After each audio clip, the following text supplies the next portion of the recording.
to everyone. This is Dr. Cortez Sims, and I'm here with just a quick Thursday thought.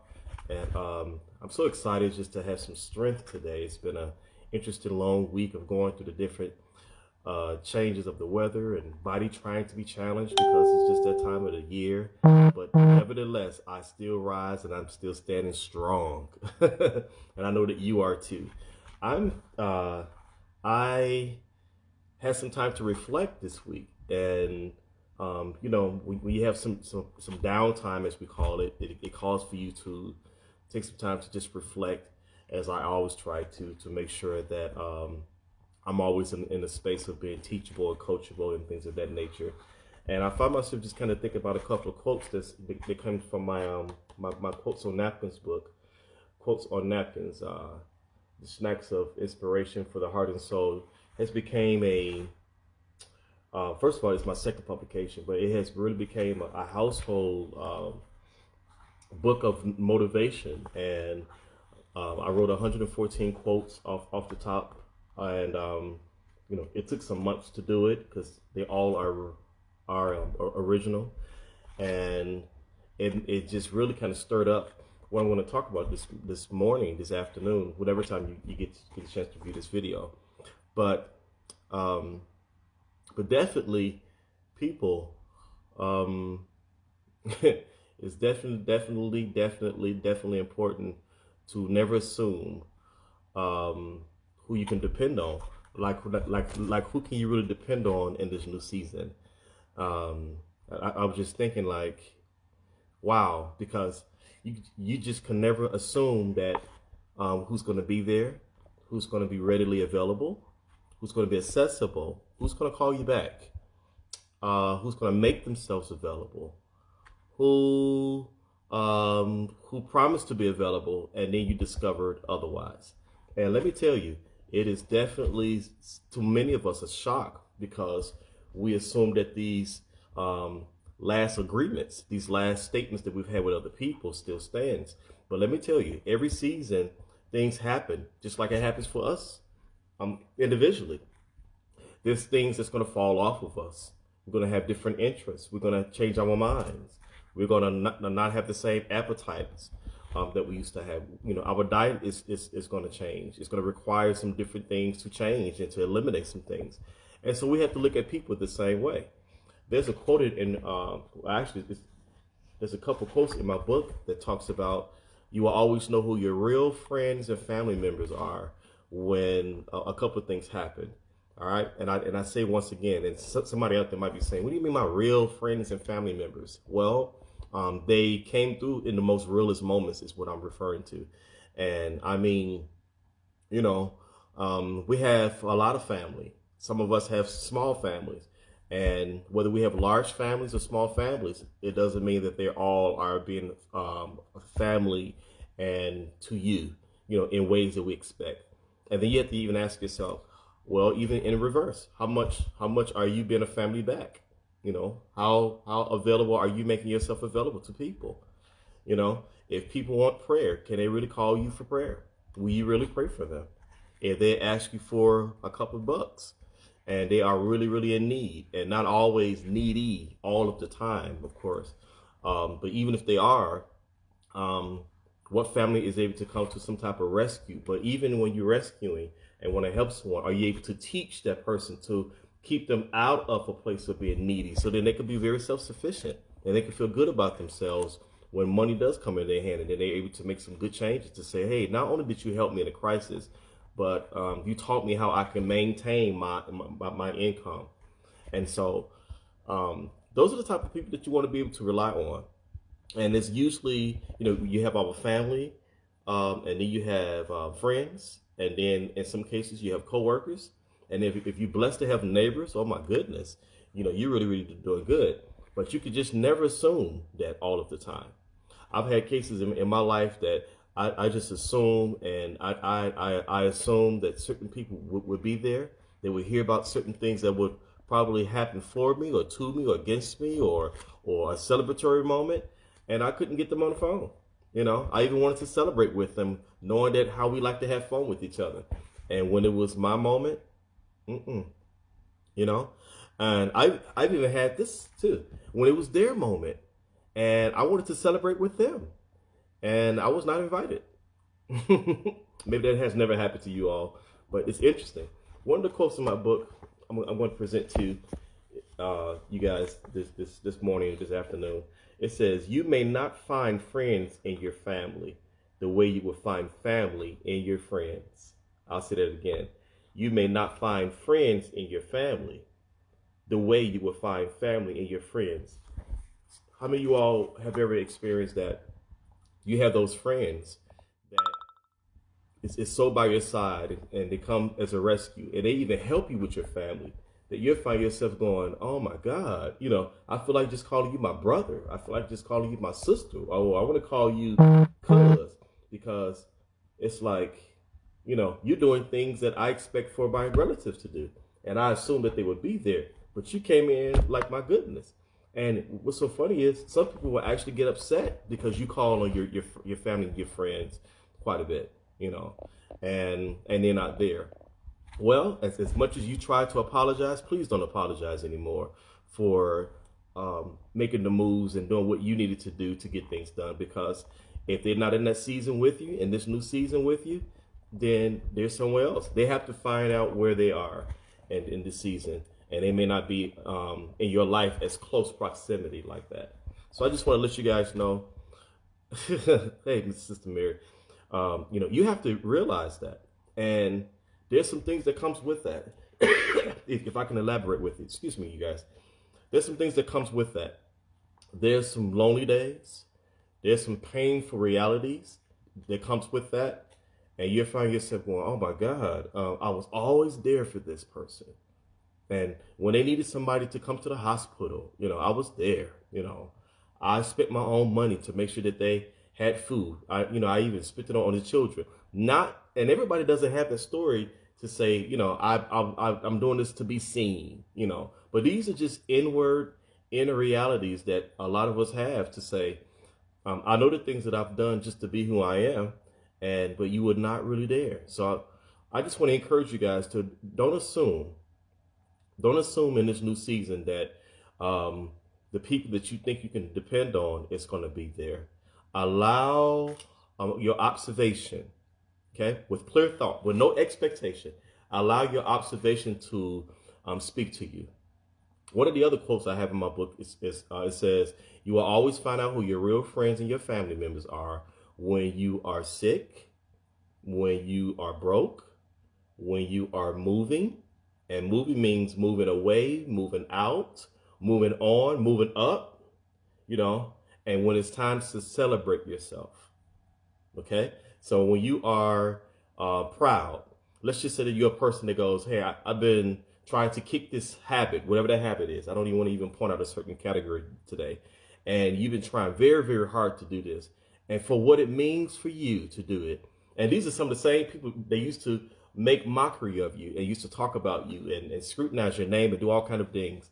And then you made these big moves for yourself, and you want to go back and be like, "See, hey, I told you that I could do it." And then you can't find them. Okay? And you just want them to just know that, hey, I was able to find my boldness and my courage and walk into this thing that has elevated me because I became better. But just don't assume. As much as it's a safe place to not to do that. You would be more in a place of just being careful, cautious.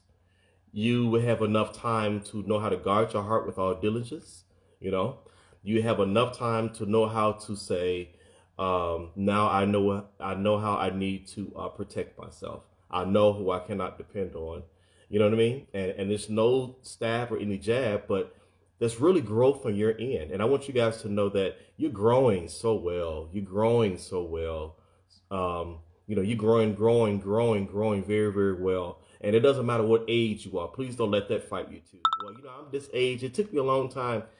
The blessing is that you're alive to recognize it, and you want to, and you didn't give up, and you didn't use your age to stop your growth. Like some people go, "Well, I'm 60, I'm 65, I'm 70 years old, and that's not going to work for me." I've seen people that age in my classrooms that was in college with me, and I was younger than them, because in their mind they were like, I talked myself out of going back to school so many times. I'm doing this for me, and that inspired me so much, because life happens, babies happens, marriages, families, changes happens, loan, job, careers happen, those different type of sacrifices, whether we sacrifice for good causes or whether we sacrifice our own growth. But when you make up your mind to do it, just know that you're going to be doing some things, and you're not going to be able to depend on people to be there with you. But soar on. Trust me. There's some people that God will start sending your direction that would definitely be of great support, bigger than the family and the friends that we assume that would be there. So just never assume. I'm just pretty much saying that, who can you really depend on in this new season? Take a self-evaluation. The holidays is always one of those moments like that you have to really, really ask yourself. The holidays cloud people, but it also tell on people too. And, it's amazing because, because we get very, very drowned out. Excuse me. We get drowned out by all the emotions and the gifts and going shopping, and I need to buy this for this person, buy this for this person. But it's one of the most painful seasons too, because the focus on majority of people are on the wrong thing. People are neglected. They are looked over. People assume that gifts should come my way, and they don't recognize that some people have limited budgets before the holidays even come.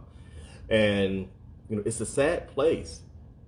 But what happens when you may have money for gifts and you go, I don't want to buy gifts for anyone. I just want to go over a couple people's houses and buy them a couple of things to eat and just support them like that.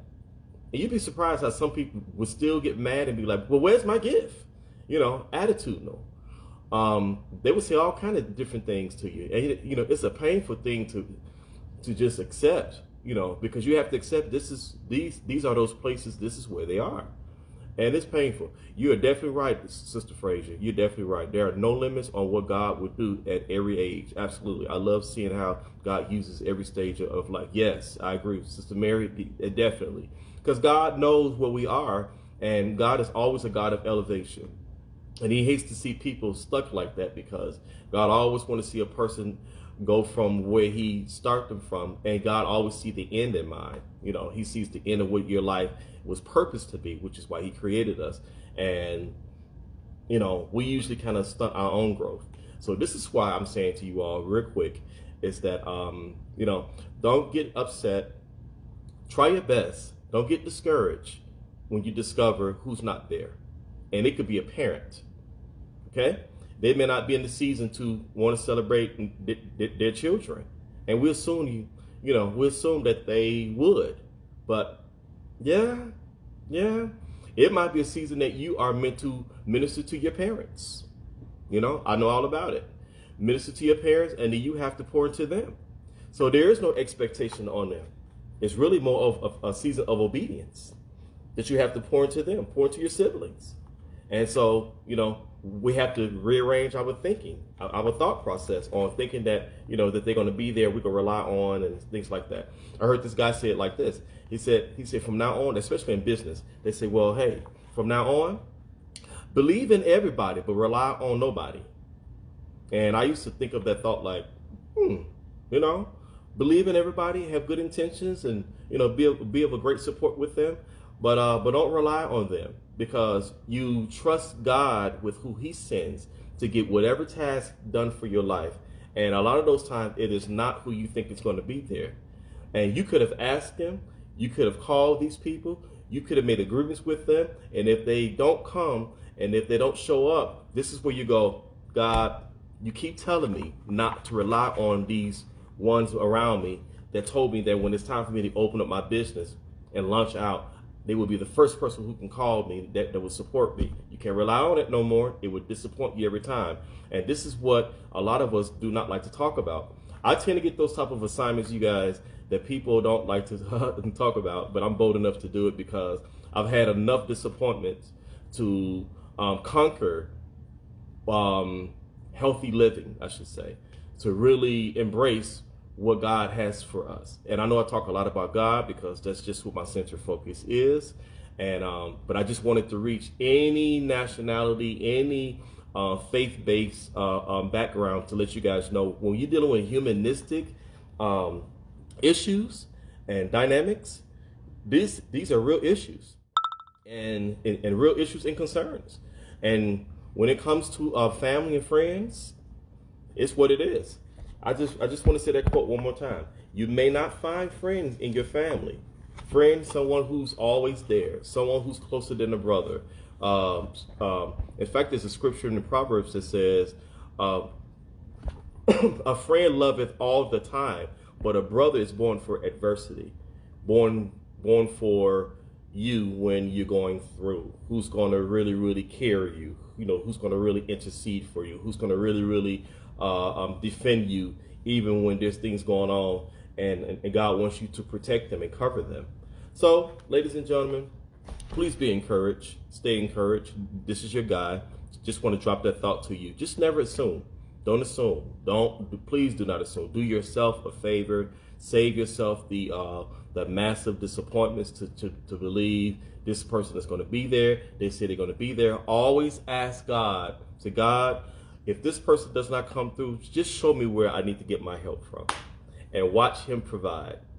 There are times I've seen God let me know that this person was supposed to, but because they're in their own way, or there was some jealousy in there, and they weren't ordained to help you with this, and they would never tell you, but I'm going to tell you.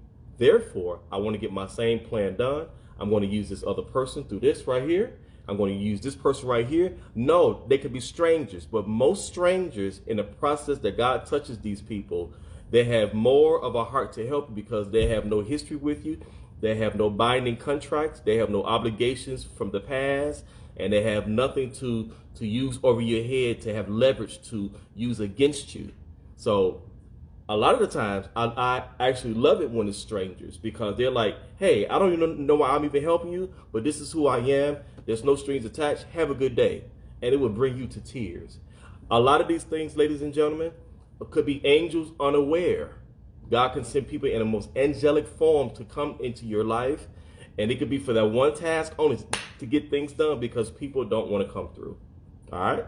I've seen people that I have not been knowing the whole year, and they've been more beneficial, more of a support system than I've had with people that I've eaten with, went overseas with, traveled with, and then done all kind of stuff. But you can't assume that certain people who say that they're going to be there will actually be there with you. Hey, Arthur, Sister Sharp, thank you so much. I will definitely get back with you. So, please just don't assume that. You can't assume. The last point I would make, you also can't assume that for every new season that you start something, the people will be there with you. All right? It's going to save you the disappointment. Even if people agree to help you and they want to be there with you, oh my goodness, save yourself the heartbreak. It's best to say, you know what, God, send me the people that you want to have to carry out your vision.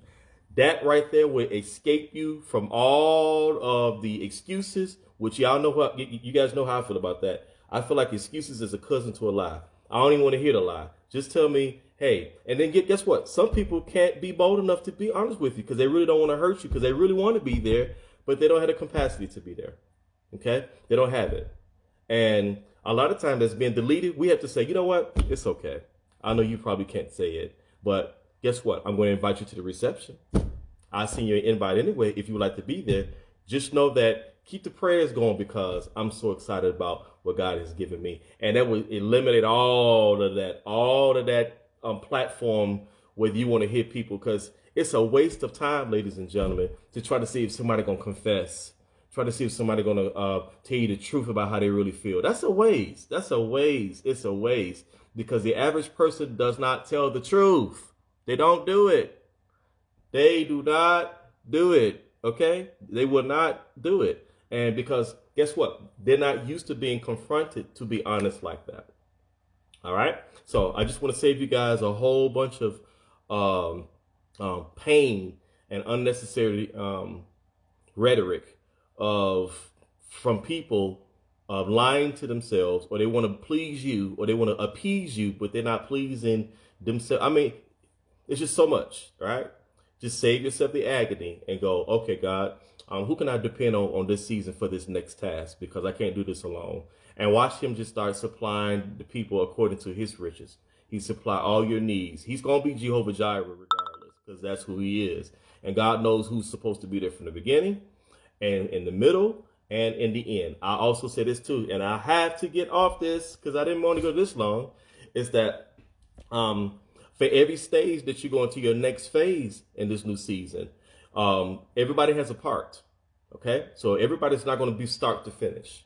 All right, there's some people who's going to help you get just enough, inspire you, expose you to get just enough to get the stuff going. So then you can say, oh, well, you know what? You've exposed me. You gave me the opportunity just enough to give me what God was trying to tell me to get going. All right, they gave me just enough. So why am I getting angry? Why am I getting angry about people, who didn't finish off the stuff? And God is simply saying, because I didn't ordain them to go the entire time. I ordained them enough to get your whistles wet and get you inspired and get your momentum going, because I want to give you some free lessons. I want to show you what not to do. I want to show you what you can do.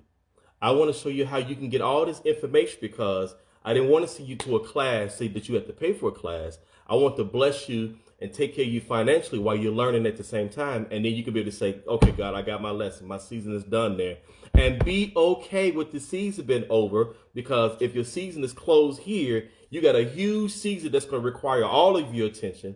You're going to be highly sought after. People are going to repeat your name and your brand all over the region. And that's going to be much bigger than those one or two little people who was saying, oh my God, I make these promises. They weren't meant to continue to do that. Okay? So this is why Ecclesiastes, to everything there's a time and a season. All right? So I just want to say it again. You always know who your friends and your family members are when you're sick, when you're broke, when it's time to move on, and when it's time to celebrate. All right? So you have to think of it like that. You guys stay encouraged. Feel free to click on the subscribe button. I'm trying to download these things on the YouTube. Please spread the word. Let it encourage you. Play it over and over and over and over and over. And I share Thursday Thoughts because of my bought lessons. Some of the things I thought I was going to be able to escape, but I had to pay for them, you guys. I had to. And a lot of these things are just reminders. Everyone on here, everyone who you send it to, some people just need to be reminded, because we lose track and we lose focus because of all of the glamour, all of the tundra of all of the things, it's just a lot. It's just all of the different things that we had to consider. It's been a long, treacherous year, but we decree and we declare that 2020, 2021, 2022, and all the years to come, it's going to be magnificent. All right. You guys take care, take charge. Please feel free to go on www.drcortezsims.com. Quotes on Napkins is fire. It's a great publication. Qualified but not preferred. It's another great book as well that came out this year. Speechless Conversations. If you love poetry, you love a good read as a gift, please inbox me. I would love to send some books your way so we can just kind of share the word. All right. Love you guys. Thank you for your support. And I'm going running too. All right. Take care. Bye.